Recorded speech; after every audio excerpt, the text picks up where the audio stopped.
कम्मो ये नाम सारे मोहल्ले में आम था। मोहल्ले वालों के मुंह पर कम्मो नाम रखा ही रहता था। कम्मो यानी कमला। कमला हंसमुख और चंचल स्वभाव की महिला है। दूसरों को सहयोग करने वाली महिला है। उसकी आवाज हर गली में गूंजती है। हर घर की महिला जब तक कम्मो से बात नहीं कर लेती तब तक उनको चैन नहीं मिलता। कम्मो मोहल्ले के हर किसी से मिलनसार है। वह सुख दुख में उनका हाथ बटाती है। कमला के 2 बेटे हैं। बड़े बेटे की शादी 3 साल पहले हो गई थी। उसके एक बेटा है जिसे कम्मो पूरे दिन मोहल्ले के हर घर में लिए घूमती है। कमला के घर में पूरे दिन खुशियों की किलकारी गूंजती है। कम्मो के छोटे बेटे की शादी है, इसलिए वो आजकल घर के काम में व्यस्त है। कभी बाजार से सामान खरीद कर लाती है तो कभी घर की साफ सफाई में, इसलिए आजकल मोहल्ले में उसका शोर शराबा कम ही रहता है। छोटे बेटे का बड़े धूमधाम से ब्याह रचाया गया। घर में खूबसूरत और गुणवान बहू आई। कम्मो उसकी प्रशंसा पूरे मोहल्ले में करती हुई नहीं थकती थी। कम्मो के घर में खुशियों का खजाना था। हर कोई उसके परिवार की प्रशंसा करते हुए नहीं थकता था।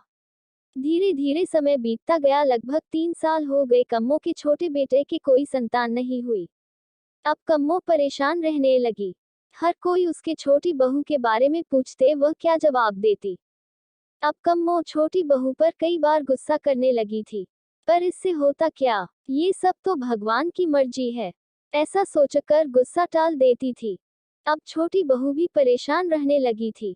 वह अकेली अंदर ही अंदर घुटती रहती थी। जब घर में इस तरह की बातें होती थी तो वह रोने लग जाती थी। अब उसे घर में सभी ताने देने लगे थे, पर छोटी बहू क्या कर सकती थी।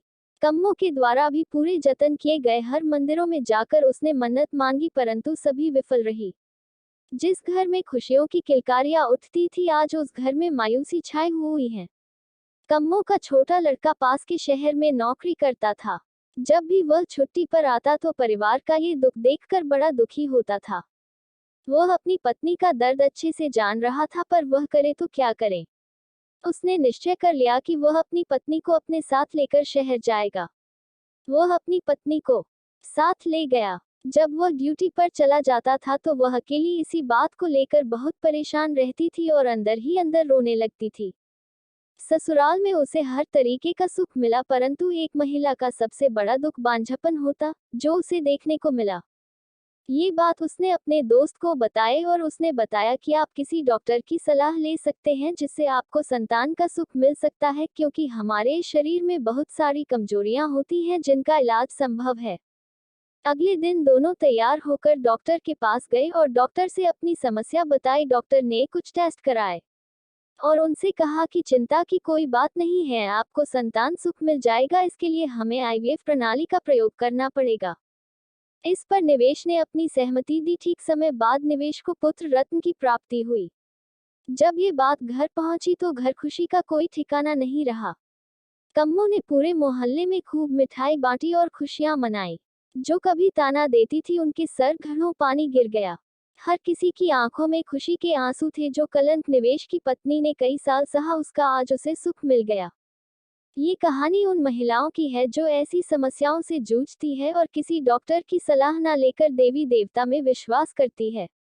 हमें नियत समय पर डॉक्टर से सलाह लेनी चाहिए, क्योंकि हमारे शरीर में बहुत सारी बीमारियां होती हैं जिनका निराकरण डॉक्टर की सलाह से संभव है।